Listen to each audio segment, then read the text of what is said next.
유다 왕 우시야와 요담과 아하스와 히스기야 시대에 아모스의 아들 이사야가 유다와 예루살렘에 관하여 본 계시라. 하늘이여 들으라, 땅이여 귀를 기울이라. 여호와께서 말씀하시기를, 내가 자식을 양육하였거늘 그들이 나를 거역하였도다. 소는 그 임자를 알고 나귀는 그 주인의 구유를 알건만은 이스라엘은 알지 못하고 나의 백성은 깨닫지 못하는도다 하셨도다.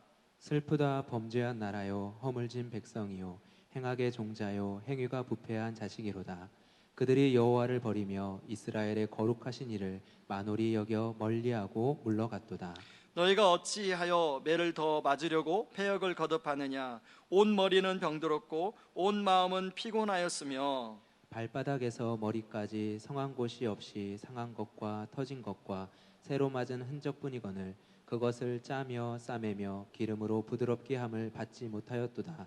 너희의 땅은 황폐하였고 너희의 성읍들은 불에 탔고 너희의 토지는 너희의 목전에서 이방인에게 삼켜졌으며 이방인에게 파괴된 같이 황폐하였고 딸 시온은 포도원의 망대같이 참외밭의 원두막같이 애워싸인 성읍같이 겨우 남았도다. 만군의 여호와께서 우리를 위하여 생존자를 조금 남겨두지 아니하셨다면 우리가 소돔 같고 고모라 같았으리로다. 너희 소돔의 관원들아, 여호와의 말씀을 들을지어다. 너희 고모라의 백성아, 우리 하나님의 법에 귀를 기울일지어다. 여호와께서 말씀하시되 너희의 무수한 재물이 내게 무엇이 유익하뇨. 나는 수량의 번제와 살찐 짐승의 기름에 배불렀고 나는 수송아지나 어린 양이나 수렴수의 피를 기뻐하지 아니하노라. 너희가 내 앞에 보이러 오니 이것을 누가 너희에게 요구하였느냐. 내 마당만 밟을 뿐이니라. 헛된 재물을 다시 가져오지 말라. 분향은 내가 가증히 여기는 바요 월삭과 안식일과 대회를 모이는 것도 그러하니 성회와 아울러 악을 행하는 것을 내가 견디지 못하겠노라. 내 마음이 너희의 월삭과 정한 절기를 싫어하나니 그것이 내게 무거운 짐이라. 내가 지기에 곤비하였느니라. 너희가 손을 펼 때에 내가 내 눈을 너희에게서 가리고 너희가 많이 기도할지라도 내가 듣지 아니하리니 이는 너희의 손에 피가 가득함이라.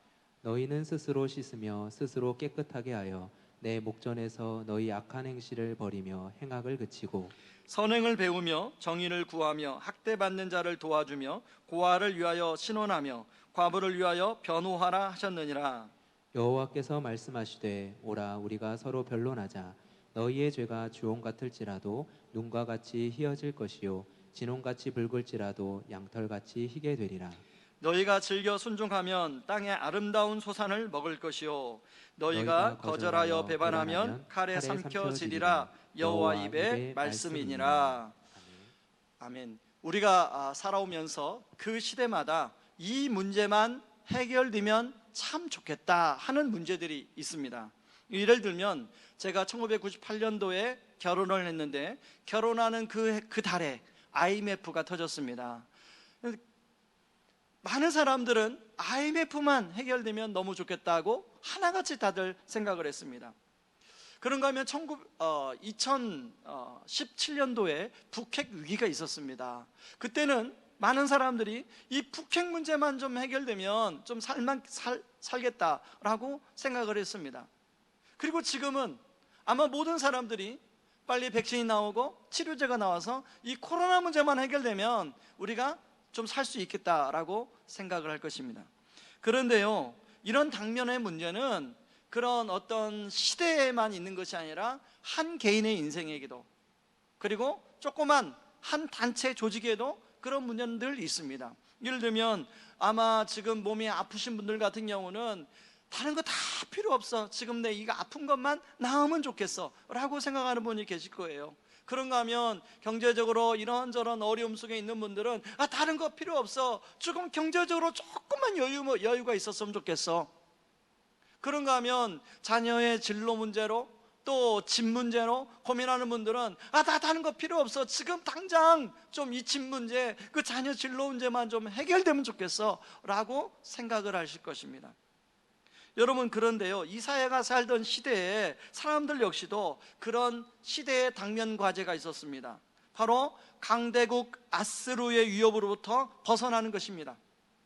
여러분 1절에 나온 것처럼 이사야는 우시야 왕이 죽던 해부터 시작해서 요담, 아하스, 히스기야 왕이 시대까지 약 40년 기간 동안에 활동했던 선지자입니다.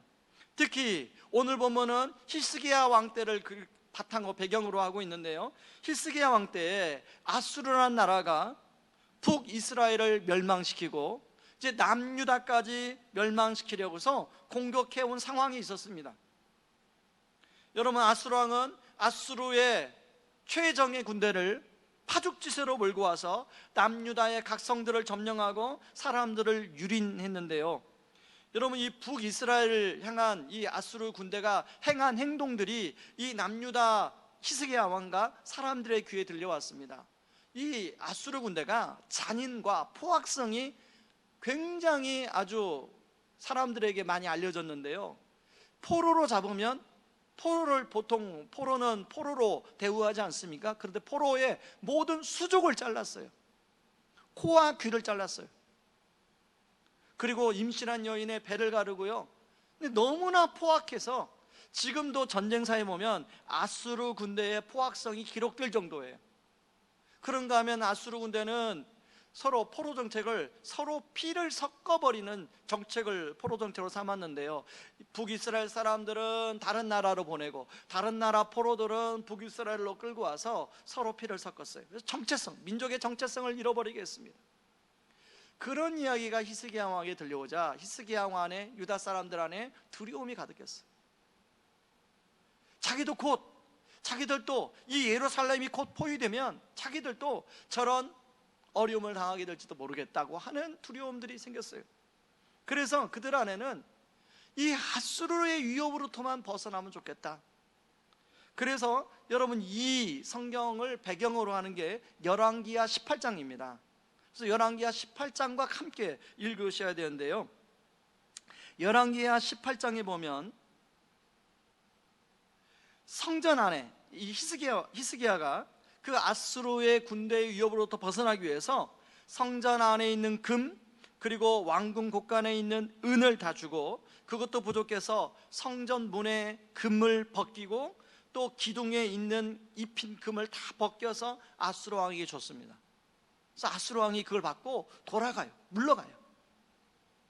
그걸 본 히스기야나 남유다 백성들은 드디어 아수르의 위협으로부터 이제 우리가 벗어날 수 있게 됐다라고 한숨을 쉬었습니다. 그런데 히스기야 왕이 이 아수르 군대로부터 벗어났다고 이제 이제 문제가 해결됐다, 당면 문제가 해결됐다라고 하는 순간 얼마 지나지 않아서 다시금 아수르의 군대가 공격해 쳐들어오는 걸 볼 수 있습니다. 그 내용이요, 열왕기하 18장 17절이에요 여러분, 열왕기하 18장 17절을 제가 쉬운 성경으로 인용해 왔는데 같이 한번 읽어보시죠. 아시리아 왕이 군대 장관 다르단과 랍사리스와 랍사게를 큰 군대와 함께 라기스에서 예루살렘에 있는 히스기야 왕에게 보내며 히스기야 왕을 치라고 명령했습니다. 그들은 예루살렘에 도착하여 윗연못에서 흘러나오는 물길 곁에 멈춰 섰습니다. 윗연못은 빨랫집 밭으로 가는 길가에 있었습니다. 이 말씀이 무슨 말씀이냐면, 지금 다른 곳, 남유다의 다른 곳은 다 점령하고 지금 예루살렘을 점령하려고 와 있다는, 코앞에 와 있다는 거예요. 이런 남유다의 상황에 대해서 오늘 이사야 1장에서는 이렇게 말합니다. 7절부터 8절 9절에 나와 있는데요, 제가 서변역 성경으로 인용해 왔습니다. 제가 한번 읽어보겠습니다. 너희의 땅이 황폐해지고 너희의 성읍들이 송두리째 불에 탔으며 너희의 농토에서 난 것을 너희가 보는 앞에서 이방 사람들이 약탈해 갔다. 이방 사람들이 너희의 땅을 박살냈을 때처럼 황폐해지고 말았구나. 도성시온이 외롭게 남아있는 것이 포도원의 초막과 같으며 참외밭의 원두밭과 같고 포유린 성읍과 같구나. 지금 이 예루살렘 상황이 이런 상황이라는 것이죠. 9절입니다. 만군의 주님께서 우리 가운데 얼마라도 살아남게 하지 않으셨다면 우리는 마치 소돔처럼 되고 고모라처럼 될 뻔하였다. 그러니까 하나님이 지금 그런 가운데서도 예루살렘을 보호해서 예루살렘만 살아남았다는 거예요. 여러분, 이것을 무엇을 말해줍니까? 당장 눈앞에 있는 문제를 해결해서 이제 한숨을 돌릴 것 같은데 지난번보다 더 어려운 상황에 놓이게 됐다는 것입니다. 일시적인 해결책은 될 수 있었지만 궁극적 해결책은 될 수 없었다는 거예요. 히스기야 왕과 유다 사람들은 눈앞에 아수르 왕의 군대만 물러가면 된다고 생각을 했습니다. 그런데 히스기야와 남유다 사람만 그런 게 아니라 오늘을 살아가는 우리도 역시 그렇게 지금 내 앞에 당면한 문제만 해결되면 좋겠다라고 생각을 하며 살아간다는 것입니다. 그런데 궁극적인 문제가 해결이 안 되면 그런 어려움은 계속 반복될 수 있다는 것을 오늘 본문은 보여주고 있습니다. 진짜 문제, 근본적인 원인을 해결해야만이 될 수 있다는 것입니다. 하나님은 이사야 선지자를 통해서 남유다 백성들이 처해 있는 진짜 문제를 하나하나 오늘 본문을 통해서 밝히고 있는데요, 첫 번째는 뭐냐면 바로 영적인 배신입니다. 배신. 자, 2절 3절에 한번 보시기 바랍니다. 남유다 사람들이 북이스라엘 사람들과 마찬가지로 마치 부모의 은혜를 모르는 자식같이 행동했다고 나와요. 2절에 보면 내가 자식을 양육하였거늘 그들이 나를 거역하였도다, 이렇게 나와요. 그리고 3절에는 소도 나귀도 주인을 아는데 왜 너희들은 주인을 모르느냐. 여러분, 우리 옛날 말에 짐승만도 못한다 라는 말 있잖아요. 지금 남유다 사람들이 짐승만도 못한 상황이에요. 하나님은 출애굽의 노예에서 이스라엘 백성들을 구원해서 마치 독수리가 새끼를 등에 업어 키우듯 그렇게 이스라엘 백성들을 인도하셨다고 성경에 나와요. 그런데 이스라엘 백성들이 그런 하나님의 은혜를 잊어버리고 다른 우상에게 마음이 빼앗겨 버렸다는 것입니다. 이런 면에서 여러분, 우리의 모습을 함께 돌아볼 필요가 있습니다. 하나님은 저와 여러분에게 수많은 은혜를 베풀어 주셨어요.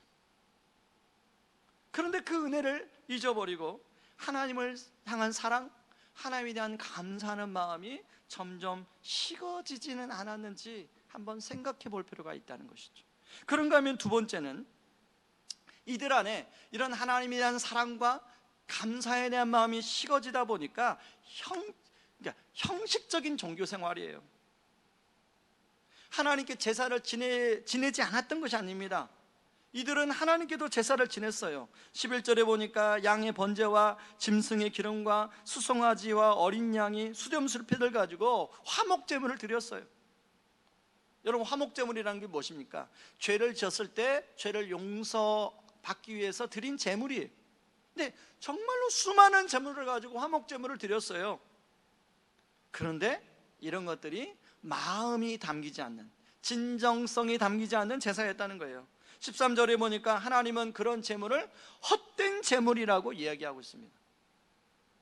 그리고 분향은 제물을 지내면서 하는 기도를 말하는데요, 그런 기도를 가증히 여기셨다라고 나와요. 월삭은 매달 첫째 날 특별 집회로, 특별한 제사로 드리는 걸 말하는데, 그래서 여기서 월삭 기도회가 나왔습니다. 여기서 대회는 우리가 말하는 부흥회를 말해요. 그런데 하나님은 하나같이 이러한 종교적 행위들을 싫어하셨어요. 견디지 못하겠다고 오늘 성경은 기록하고 있습니다. 왜냐하면 이런 종교적 행위 안에 이들이 정말 하나님을 향한 간절함, 진정성이 담기지 않았기 때문에. 그렇다면 이들이 왜 이런 형식적인 제사를 드려야만 했을까요? 아니, 마음이 없으면 안 해도 되잖아요. 근데 어떤 사람은요, 기복적인 마음으로 그렇게 하면 자신의 집과 자녀들의 자녀의 삶에 하나님이 축복을 해줄지도 모른다는 기복적인 믿음. 그런가 하면 어떤 사람은 마치 그렇게 하면 내가 어려움을 당할 때 하나님이 나를 보호해 줄 거라는 보험적인 생각. 여러분, 우리 보험 들잖아요. 어려움을 위해서, 어려움을 당할 때 그래서 우리가 보험 들잖아요. 그런 것처럼 마치 하나님께 드린 제사를 그렇게 드렸다는 거예요. 그런가 하면 누구나 다 드리니까, 그게 하나님의 습관이 되니까 그렇게 했다는 거예요. 제가 이 말씀을 묵상하면서요, 이 말씀을 계속 묵상하고, 아까 우리 김성진 전사님이 찬양 인도를 하고 있는데 그 찬양을 부르는데 갑자기 어떤 장면이 쫙 제 마음속에 오냐면, 성령님이 아마 주신 마음이겠죠. 원고에 없는 얘기입니다. 제가 군대에서 제 인생 가운데 주일 예배를 딱 2번인가 빠지고 주일 예배를 다 드렸는데요, 제가 드렸던 가장 열악한 상황에서 드렸던 예배의 그 순간이 떠오르는 거예요. 체대를 몇 개월 앞두고 동계 훈련을 뛸 때였습니다. 제가 그 중대 군종으로 그렇게 섬기고 있는데, 중대 군종은 모든 훈련을 다 뛰면서 그냥 같이 하는 역할이 이제 중대 군종입니다. 그때 동계 훈련 뛰면서 56m 고지가 이제 저희 부대가 그 텐트를 치는 곳이었는데요, 수요일이었습니다. 수요일. 제가 잊지 못해요. 주일도 아니고 수요일이기 때문에 수요 예배가 점점 시간이 다가오는데, 그리고 훈련 중 아닙니까? 그리고 소대별로 지금 다 진지가 흩어져 가지고 그 깜깜한 밤이고 눈은 허리까지 오고 그 산 위에서 어떻게 예배를 드려요? 그래서 제 마음속에는 하나님과 이제 이야기하는 거죠. 하나님, 오늘은 좀 눈 감아 주세요. 상황이 이러니까 어떻게 예배를 드리겠어요? 근데 중대본부에서 우리 소대로 무전이 왔어요. 무전. 아니 7시 반에 수요 예배인데 지금 뭐 하냐는 거예요. 그러니까 누가 무전을 쳤냐면 저희 중대장님이 무전을 쳤어요. 그러니까 빨리 와서 중대 OP로 올라와서 예배 드릴 준비를 하라는 거예요. 그러니까 중대 OP는 중대 빵카입니다. 여러분, 한겨울에 강원도 화천에 한겨울에 856m 고지에 눈이 허리까지 쌓였다고 한번 생각해 보세요. 중대 OP까지 올라가려면요, 깜깜한 밤에 눈이 여기 허리까지 빠지면서 길이 없는 곳을 찾아서 올라가야 돼요. 어찌어찌 해가지고 중대 빵카에 들어갔습니다. 한 10몇 명이 그 깜깜한 곳에 보였어요. 성경도 없어서 제가 포켓 성경, 조그만 포켓 성경으로 나이타를 켜고 예배를 인도했던 경험이 아까 떠오르더라고요. 하나님이 저에게 네가 지금 화려한 찬양팀, 화려한 좋은 환경, 에어컨, 시원한 에어컨 속에서 그렇게 예배를 드리니, 나는 네가 그때 중대 빵가에서 드렸던 그 예배, 나는 그 마음으로 드렸던 그 예배를 너무나 너한테 원한다. 막 그 마음이 막 몰려오는 거예요. 그래서 찬양하다가 제가 막 울었어요. 하나님 그러시군요.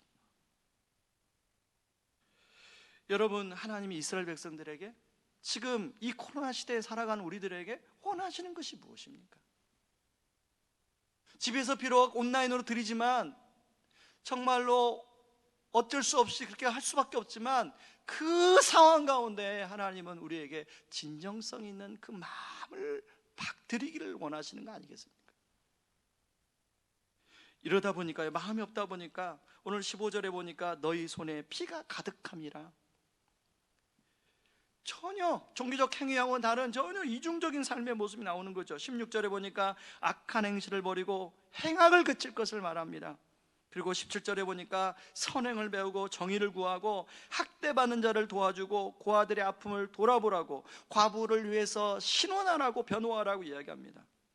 여러분, 사회가 타락하면 권력과 재력과 힘 있는 사람들은 대우를 받습니다.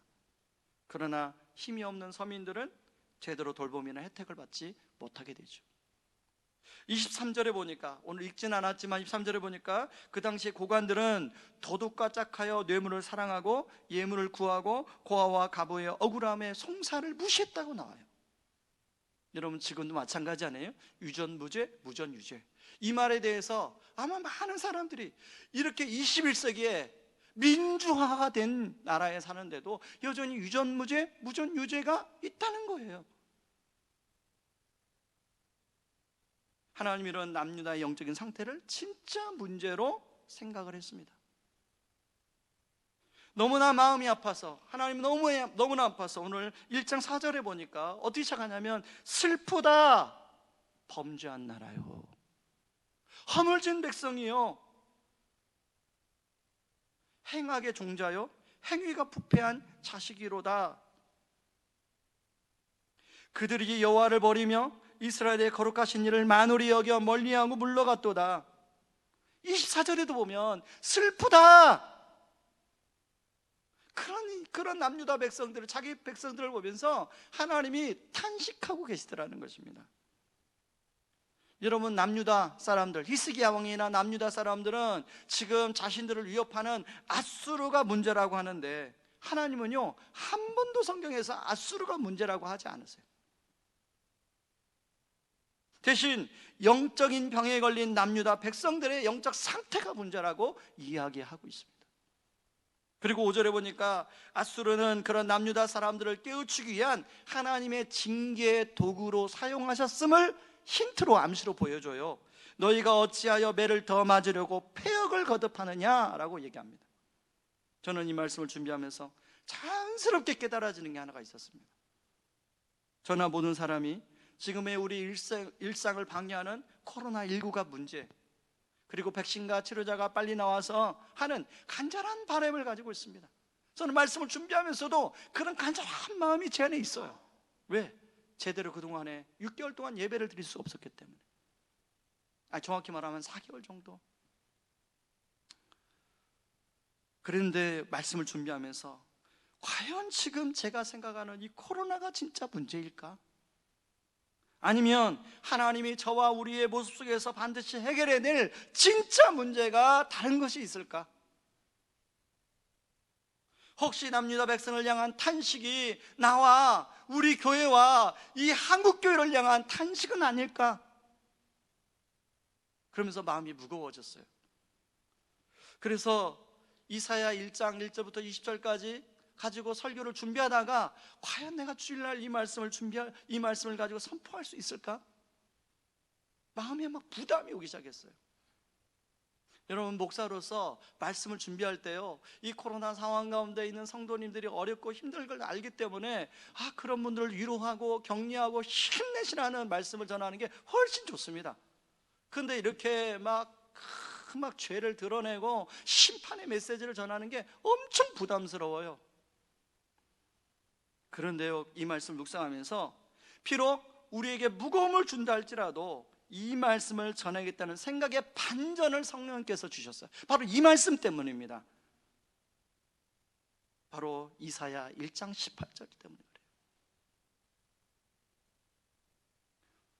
혹시 이 설교를 이렇게 필기하는 분들을 위해서요, 제가 오늘은 첫째, 둘째 대지가 없습니다.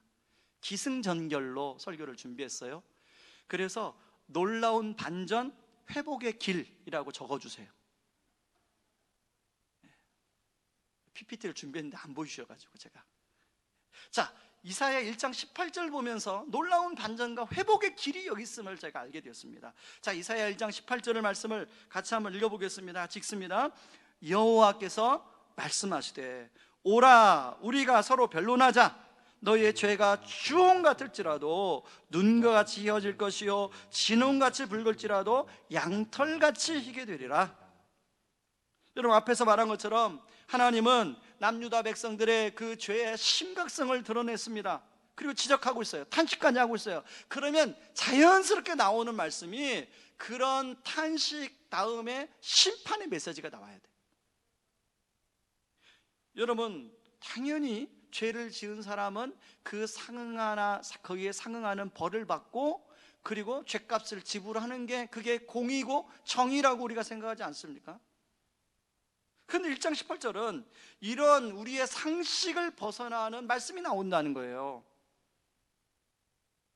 여러분, 이 변론, 우리가 서로 변론하자 않을 때 이 변론이란 말은 약하흐라는 말인데 말로 입증하여 옳고 그름을 가리다 라는 뜻을 갖고 있습니다. 여러분, 지금 하나님이 너와 우리가 변론하자라고 할 때는 너희들이 정말로 너희들의 행동이 옳고 그른지를 서로 가려보자.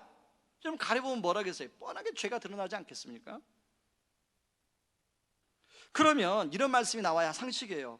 오라 우리가 서로 변론하자. 너희의 죄가 주홍 같고 진홍같이 붉은 것이 증명되었으니 너희가 심판을 받아야 마땅하리라. 여러분, 이 말씀이 나와야 이게 상식 아닙니까? 그런데 18절은 전혀 다른 말씀이 나와요. 너희의 죄가 주홍 같을지라도 눈과 같이 희어질 것이요 진홍같이 붉을지라도 양털같이 희게 될 것이라 라는 말씀이 나와요. 본문의 흐름을 읽다가요, 딱 여기에서 멈췄어요. 이게 무슨 말씀이지? 왜요? 제가 가지고 있는 상식으로 이해가 안 가기 때문에. 그래서 이 말씀을 가지고 왜 하나님이 이렇게 말씀하셨을까를 곰곰이 생각하다가 제가 오늘 말씀 1장 2절에서 히트를 얻었습니다. 여러분 1장 2절에 보니까 하나님이 뭐라고 하냐면 내가 자식을 양육하였거늘 이라고 나와요. 자식처럼 양육했다고 나오지 않습니다. 자식으로 대우했다고 나오지 않아요. 자식을 양육하였거늘이라고 나와요. 여러분 1장 18절에 상식적으로 이해할 수 없이 주홍 같은 죄, 진홍 같은 죄가 없는 것처럼 용서해 주다는 것은 바로 우리가 하나님의 자식이기 때문에 그렇다는 거예요.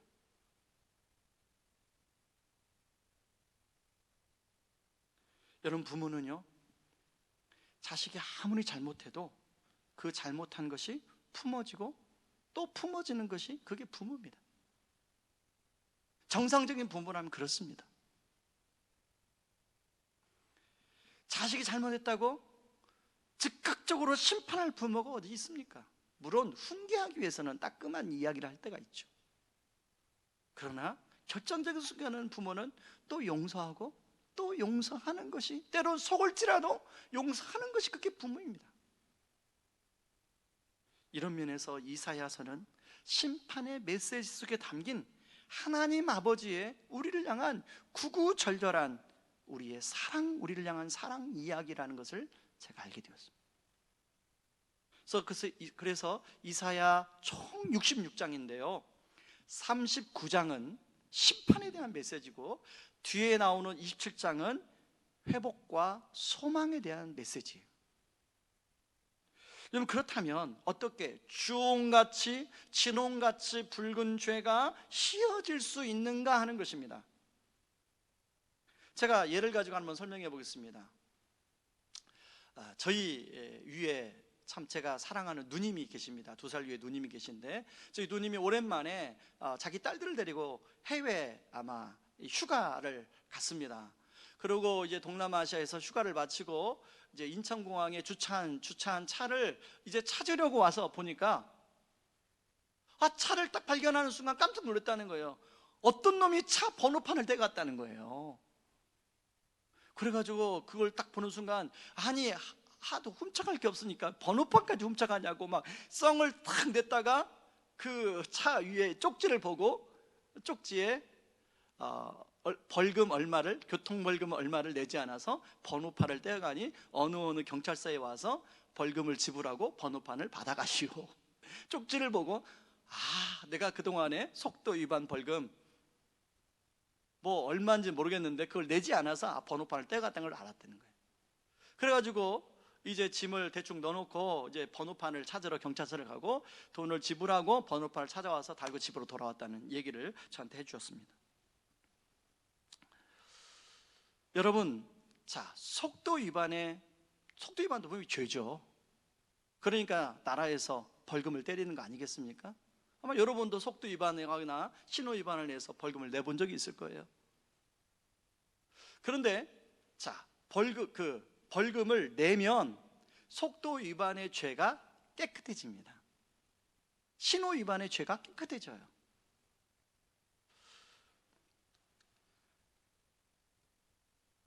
이처럼 죄가 깨끗해지기 위해서는 그에 상응하는 대가를 지불하든지 죄값에 해당하는 형벌을 받을 때 죄가 말소됩니다. 그런데 문제는 저와 여러분이 지은 죄가 속도에 위반 죄 정도로 간단하지 않다는 거예요. 사실 만약 우리가 죄를 지을 때마다 누군가에서 몰래 카메라로 녹화를 해서 그것을 녹화했다가 틀어준다면 그 분량이 엄청나게 많을 것입니다. 어떤 분은 나같이 선하게 산 사람이 무슨 죄인이냐라고 생각하실 분이 계실 줄 모릅니다. 저도 한동안 오랫동안 그렇게 생각하고 지냈습니다. 그런데요, 조금만 자신에 대해서 깊이 성찰해 보면 죄인이라는 것을 금방 인정할 수밖에 없더라고요. 여러분, 세상에서의 죄는 뭐뭐 하지 말아야 할 것을 하는 것만 죄라고 얘기합니다. 예를 들면 강도나 도둑질이나 요즘에 문제가 되는 성추행 등 이런 등. 그런데요, 성경에서 말하는 죄는 해야 할 것을 하지 않는 것. 예를 들면 배우자를 사랑해야 되는데 사랑하지 않거나, 아니면 부모님을 존경하고 효도해야 되는데 그렇지 않거나, 그리고 누군가에게 친절하게 대해야 되는데 그러지 않거나, 누군가를 잘 섬겨야 되는데 그러지 않거나, 뿐만 아니라 말로 하는 것도 죄입니다. 여러분, 누군가를 비난하고 뒷담화를 하고 욕을 하고 모욕하고 하는 거 죄죠. 그런가 하면 글로 누군가를 비난하는 것도 댓글, 요즘에 댓글 문제가 또 하십니까? 비난하는 것도 죄죠. 그런가 하면 마음속에 스쳐 지나가는 수많은 나쁜 생각들이 있어요. 예를 들면 이기적인 마음, 미움, 시기, 욕심, 음란, 무시, 차별, 그리고 고집, 모두 죄에 해당이 됩니다. 자, 이런 죄를 하루에 딱 3번만, 이 중에 하나만 하루에 3번씩만 짓는다라는 사람이 있다고 가정해 봅시다. 아마 그분은 천사급 사람일 거예요. 천사급. 그런데 그런 사람도 한 달이면 몇 번 죄를 짓습니까? 3 곱하기 3 하면은 90번이에요. 90번. 그냥 대충 100번 짓는다고 생각하고 1년이면 1200번, 그리고 80평생을 산다면 8만 번 이상의 죄를 짓는 거예요.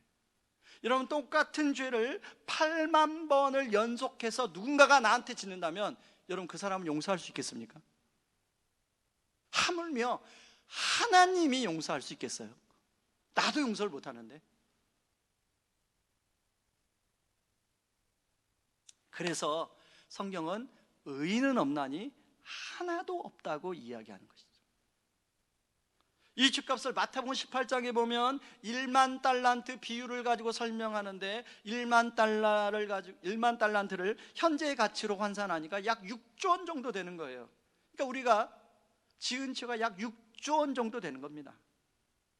그래서 오늘 성경은 이러한 우리의 죄를 주홍같이 붉었다, 진홍같이 붉었다라고 얘기하는 것입니다.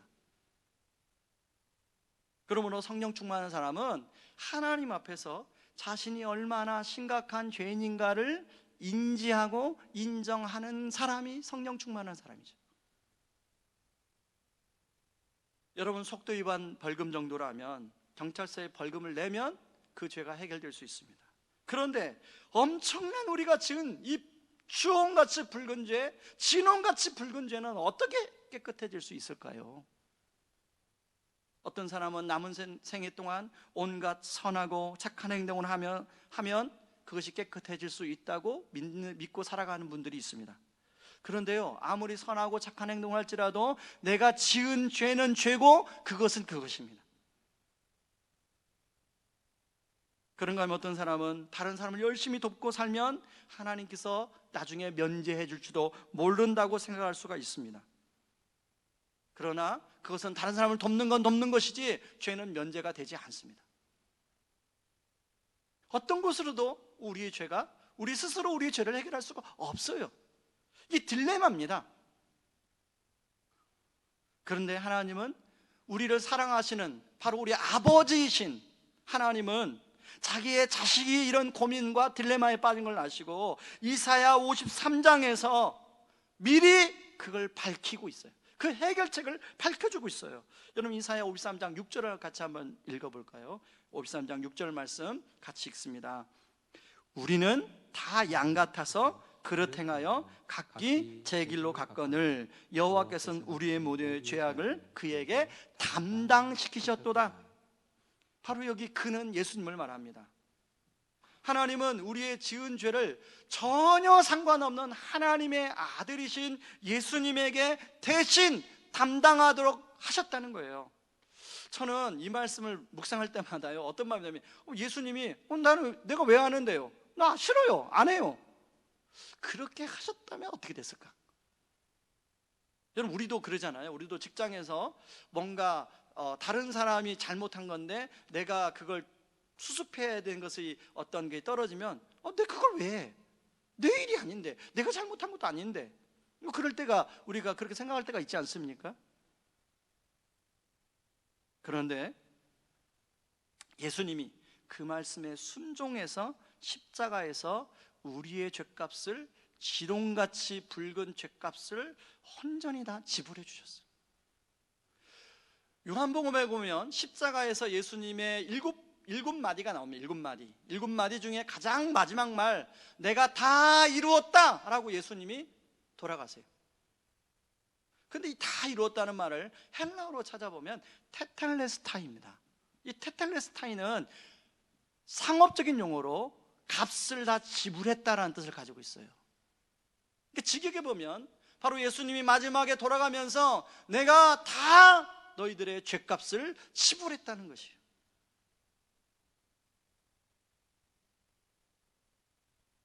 마치 저의 누님이 번호판을 찾기 위해 벌금을 다 지불한 것처럼 하나님이 예수님을 통하여, 예수님 십자가에 못 박히심을 통하여 우리의 죄값을 다 지불하셨어요. 그래서 우리의 주홍같이 진홍같이 붉은 죄가 깨끗해진 거죠. 그래서 5절은 이렇게 말합니다. 5절 같이 한번, 이사야 53장 5절을 같이 한번 읽어보겠습니다. 그가 찔림은 우리의 허물 때문이요 그가 상함은 우리의 죄악 때문이라. 그가 징계를 받음으로 우리는 평안을 누리고 그가 채찍에 맞음으로 우리는 나음을 받았도다. 예수님을 통해서 우리가 평안을 누리게 되었고 나음을 받게 되었다는 거예요. 다시금 회복의 길로 갈 수 있었다는 것입니다. 여러분, 이사야 1장에서 굳이 18절에서 이 이야기를 미리 말씀하시는 이유가 무엇일까요? 바로 이사야의 메시지는 심판의 방점이 찍힌 메시지가 아니라 여호와께 돌아오라는 하나님이 자식을 향한 간절한 외침의 메시지에 방점이 찍혀 있다는 거예요. 그리고 그 말씀을 들은 이사야는 자기의 백성들을 향하여 여호와께 함께 돌아가자라고 이야기하고 외치고 있는 거예요. 그래서 오늘 설교 제목이 여호와께 돌아가자예요. 가자.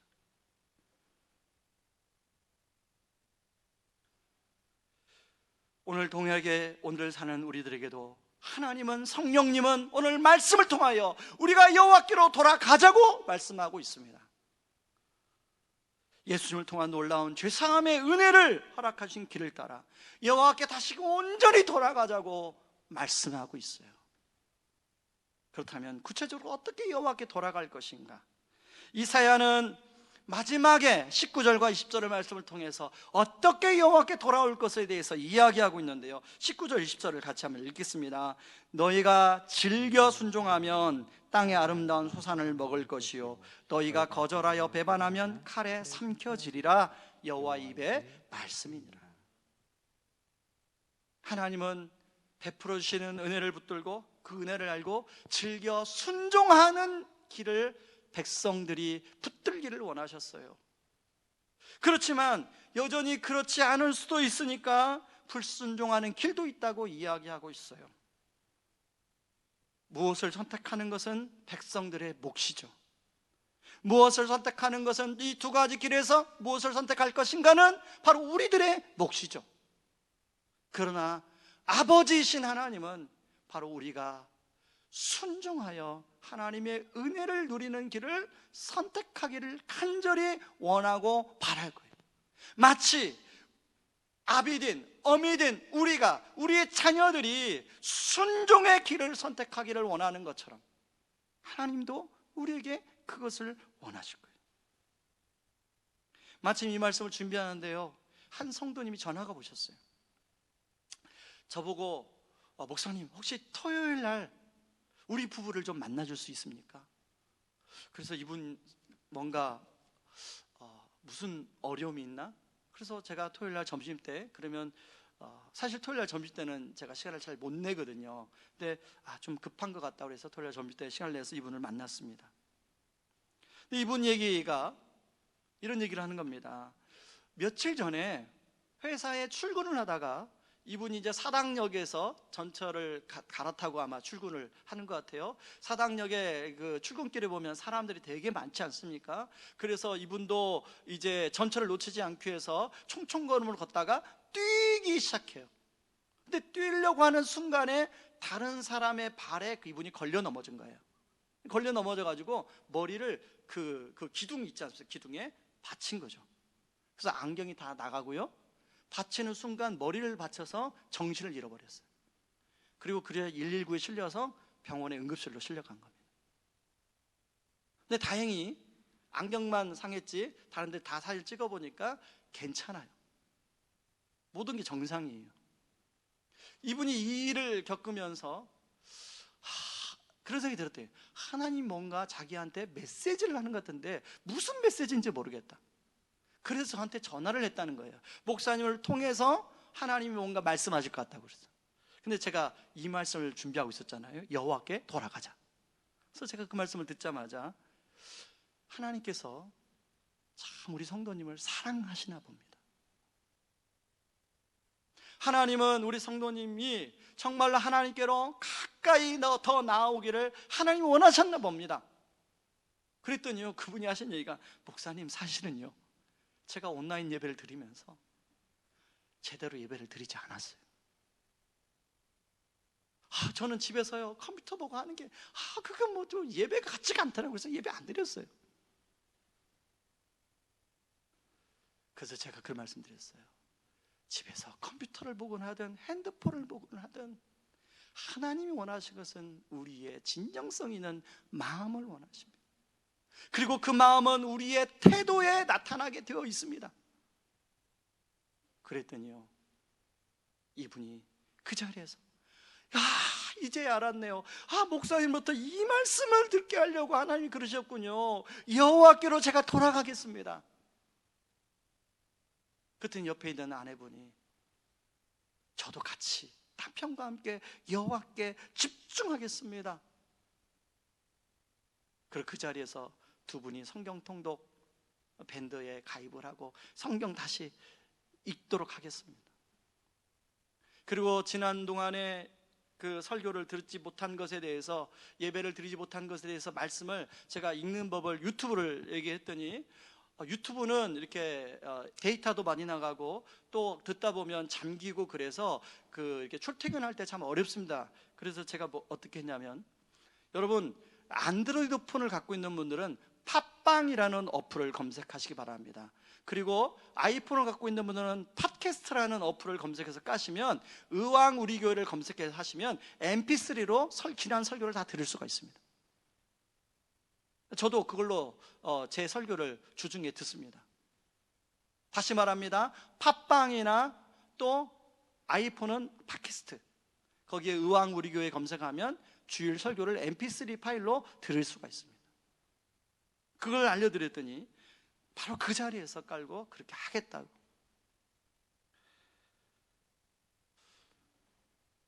여러분, 그동안 우리는 온라인 예배를 드리면서 하나님 앞에서 여러분의 예배를 향한 마음과 자세를 한번 돌아보시기 바랍니다. 혹시 그분처럼 내가 온라인이어서 뭔가 소홀하진 않았는가? 여러분, 하나님이 오늘 이 다음 주 출석 예배를 앞두고 이 본문을 가지고, 이게 매일 성경, 바로 오늘 그 다락방 속으로 나는 본문 아닙니까? 이 본문을 우리에게 주신 이유는 뭐냐면, 우리 공동체에 주신 이유는 뭐냐면, 우리가 여호와께로 돌아가자는 거예요. 돌아오라는 거예요. 즐겨 순종하면 하나님이 은혜를 주신다는 거예요. 그러나 순종하는 것과 불순종하는 여러분의 몫입니다. 저는 목사로서 저와 우리 모든 성도님들, 우리 모든 자녀들이 즐겨 순종함으로 하나님 주시는 은혜를 누릴 수 있기를 바랍니다. 그래서 여러분 여전히 개인적으로 성경 통독 하시는 분 말고, 아직까지 성경 통독방에 가입하지 않으신 분들은 여러분 교역자한테 연락해서 성경 통독방에 가입해서, 이 코로나 때문에 지금 힘들지 않습니까? 신앙생활이 자꾸 위축되지 않습니까? 정부에서는 뭐 소모임도 금지하라고 그렇게 나오지 않았습니까? 저는 솔직히 과하다고 생각합니다. 그것은. 그 말은 뭐냐면 벌금을 물리겠다는 거예요. 혹시라도 무슨 문제가 있으면 저와 여러분들한테 벌금을 올리겠다는 거예요. 어떻든 간에 정부의 방침이기 때문에 우리가 조심은 해야겠지만 그런 것 때문에 마음이 자꾸 위축될 수가 있어요. 그래서 마음이 위축되면 하나님으로부터 멀어질 수가 있는데, 하나님으로부터 멀어지면 멀어지는 걸로 끝나는 게 아니거든요. 우리의 삶이 피폐해져요. 여러분의 삶이 피폐해져요. 저는 이 7, 8월에 이제 코로나 때문에 더 위축되는 것이 아니라 더 이 말씀을 붙들고 주님께로 더 가까이 나아가는 그런 저와 여러분들 되기를 주님의 이름으로 축원합니다. 우리 같이 찬양하고 기도하겠습니다. 여호와께 돌아가자.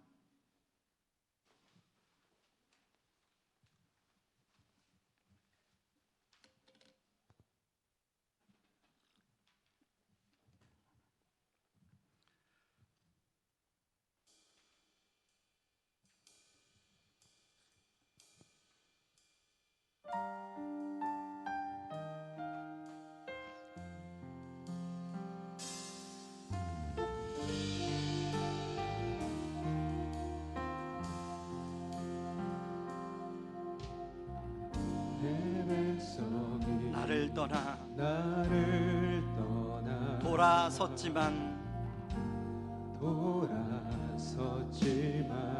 여러분, 내 사랑이 내 백성을 포기 못하니 여러분 다시 한번 이 찬양합니다. 내 백성이 나를 떠나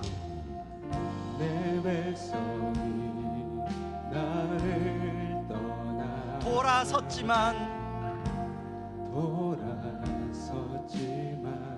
하나님의 사랑이 내 백성을 포기 못하니 내 모든 것 내어주고 나 그들을 얻으리라. 여호와께 돌아가자. 우린 돌아서도 그는 변치 않네. 여호와께 돌아가자. 우린 넘어져도 그 사랑 영원하네. 한 번 더 여호와께 돌아가자.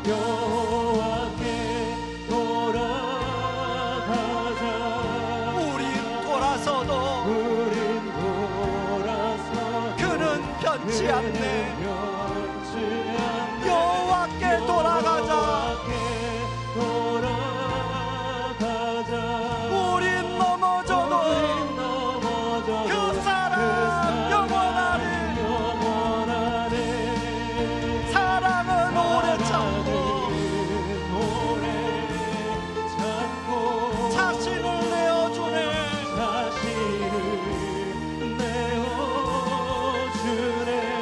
서로 사랑할 때 세상은 주보네. 사랑은 절대 지지 않네.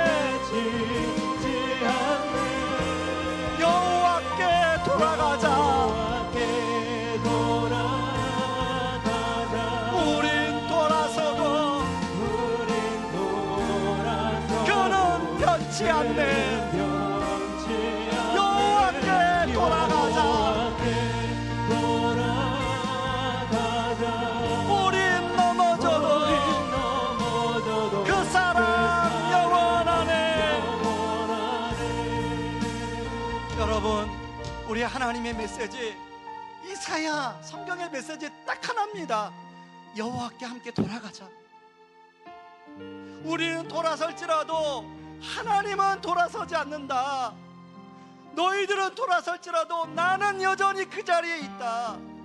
여호와께 나에게로 돌아오라고 하는 메시지가 바로 이사야서의 메시지입니다. 여러분, 우리 시간 지난 날을 한번 돌이켜 보시자고요. 여러분, 우리 마음 정말 정말로 여러분 마음을 담아 예배를 드렸는지 한번 돌아보시기 바랍니다. 우리 하나님이 우리의 죄가 추운 같을지라도 진홍 같을지라도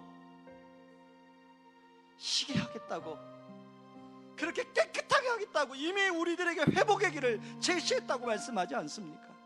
이 시간에 우리 기도할 때 하나님 아버지, 하나님 내가 여호와께 돌아가기를 원합니다. 다시금 아버지 하나님, 그 하나님에 대한 사랑하는 마음, 감사의 마음을 회복하고 어떤 환경에서도 진심을 담아 예배하며 내가 세상의 하나님 빛과 소금으로 살기 원합니다. 같이 기도하며 나가겠습니다. 기도합니다. 고마우신 하나님 아버지, 고맙고 감사합니다. 하나님 아버지, 하나님 오셔서 아버지 아버지 생각하지만 하나님 우리에게는 진짜 문제가 있다고 말씀하고 있습니다. 아버지 마음을 떠난 아버지 사랑을 잃어버린, 감사를 잃어버린 정적인 예배, 아버지 하나님 또한 아버지 정말로 그러면서 생긴 아버지 이중적인 우리의 삶을 하나님을 생각하고 있습니다. 아버지 그럴지라도 너희가 좋은 같이 식을지라도 죄는 같이 굵을지라도 아버지 내가 깨끗하게 하겠다고 아버지 그러니 나에게로 돌아오고 하는 말씀하시는 그 하나님의 메시지를 우리가 지켜여 주시옵소서. 아버지 우리가 여호와께 돌아가는 은혜가 있게 하여 주시옵소서. 즐겨 순종하는 자에게 하나님 은혜를 주시겠다고 말씀하고 있습니다. 아버지 여호와께 돌아가 즐겨 순종하는 우리가 되게 하여 주시옵소서. 아버지 하나님 여저 모든 것을 피우고 불순종하는 것을 우리의 몫입니다. 아버지 우리 성도로 아버지 그 순종하게 하게 나아가는 아버지